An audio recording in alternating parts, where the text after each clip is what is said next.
Hey, what's up, guys? Welcome back to another non-central classic. So a couple of days ago, I ran out of sandwich bread, and I was meaning to go to the store and buy some more, but I figured why not just make some in the spirit of the channel and have a nice little video out of it. So keep it pretty simple, nothing too crazy with the ingredients. Although I am going to be adding the sourdough starter that featured in the last video, and yeah, should be exciting. Okay, so we're going to start off by heating up our milk. I have over here my Batman mug. If you don't have one of these, I think it's just straight up over for you. So you just pour it into the pot. About 300 grams going in over there. I'm just gonna set the stove to medium low and let this come up to about 105, 110 Fahrenheit. Oh yeah, and while this is warming up, I'm gonna add in some honey and give that a little whisk.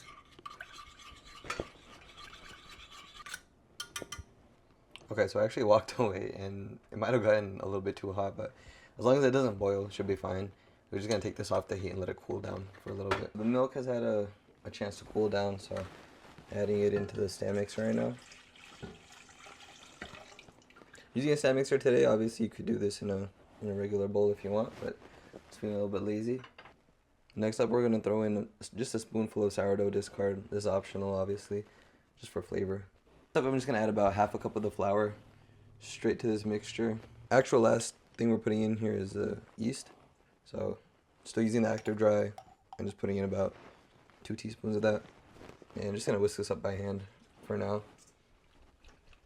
What we're doing right now is just making a sponge. It's gonna give us that initial fermentation hit. We just wanna hydrate all this flour. Okay, we're gonna leave that alone for about 10 minutes. So it might have been 10 minutes, I'm not even sure anymore, I lost track of time. But our sponge is looking nice and bubbly now. I'm gonna tap this around. So I have the flour weighed out over here. I'm not sure if you can see it, but gonna pre-add our salt in here. Our dry ingredients. Mix that up. But something I like to do. So honestly, forget slowly adding, I'm just gonna dump this all in there. That's the beauty of the stand mixer, honestly. So got all the flour in there. I'm just gonna put this on, lock it, and let that mix until it comes together. Okay, so this is what our dough is looking like now. Nice and stretchy. Still a little bit tacky, but we're gonna fix that with our butter right now. So throw this back on, and then we're just gonna slowly add this room temperature butter. I think I might have forgotten to mention earlier, but I'm gonna take out the butter ahead of time and let it warm up. So just throw this in there.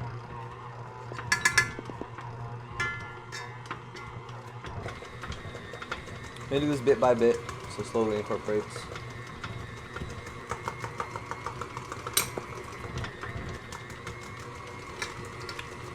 The dough definitely looks kind of crazy, but I think what's gonna happen is the water from the butter is gonna like help soften the dough, and hopefully it should come back together at some point.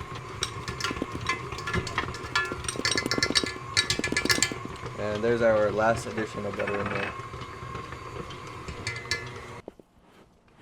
It's definitely the texture we're looking for. The gluten's not fully developed yet, but it's gonna sit and rise a little bit more. So we're just gonna coax this into a ball real quick.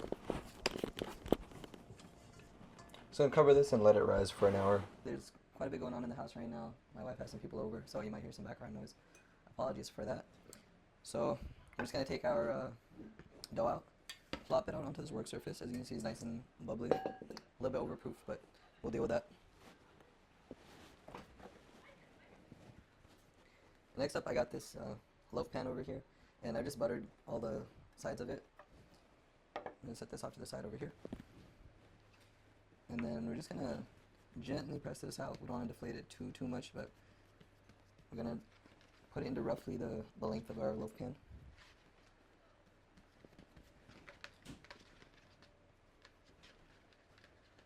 So like this. Roughly match and get it into like a rectangle shape, and now we just want to kind of flatten it out a little bit.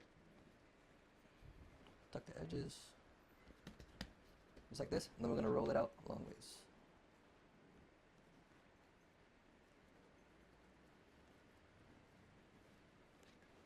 And just like that.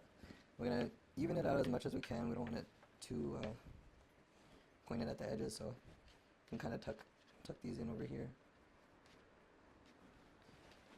And then just gonna pick up the whole thing, just plop it down in the middle, just like this. And I'm just gonna let it sit here. I'm gonna cover it with some plastic wrap. Okay, so it's been about 30 minutes now. Whole time I've had the oven preheating at 375 with a cast iron pan on the bottom rack. I have a kettle of boiling water over here, and this is about how much you want it to rise, somewhat less than like an inch above the rim of the loaf pan. So this is about looking perfect right here. So oven on. Just gonna put this on the middle rack. I'm just gonna pour the boiling water into the pan.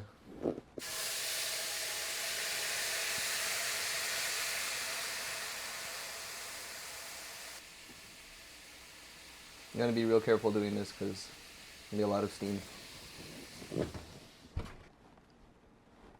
Okay, so it's been about 25 minutes, and we're just gonna check on the bread now. I'm not sure if you can see it that well, but yeah, it's pretty brown on the top. So what I'm gonna do is close this back up. I'm gonna put this into a kind of a dome shape. And we're just gonna lightly put this on top of the bread.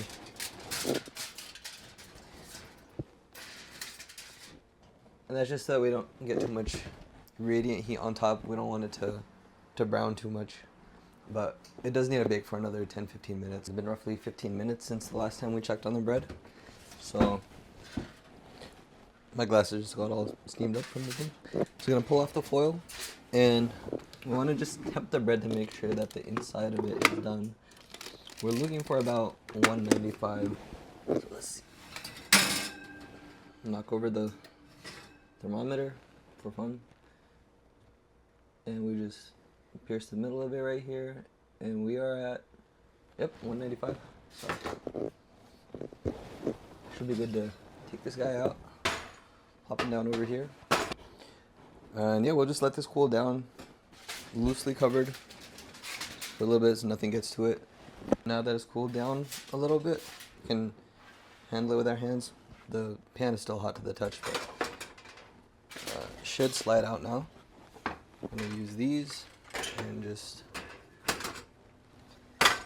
dump that out. And yeah, we cannot slice this anytime soon, so I'm just gonna let it cool down over here. Honestly, I'm gonna cover it again a little bit. But yeah, just gonna let that cool with some air circulating around it for about at least an hour, I would say. Alright, I'm gonna be very honest with you guys. It has not been a full hour, unfortunately. I do have to go in a little bit, so that's why I'm cutting it just a little bit early. But it is cool to the touch. I just sliced into it. I did a couple of takes. I messed up as usual. But yeah, here's the inside crumb, as you can see. And it's I think it came out really well. The rise was perfect. And I'll just do another bite on camera here.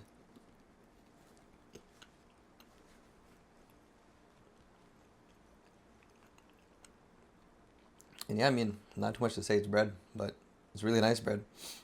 Right amount of saltiness and sweetness, and the texture is just right. It's very pillowy and fluffy. So yeah, give it a try.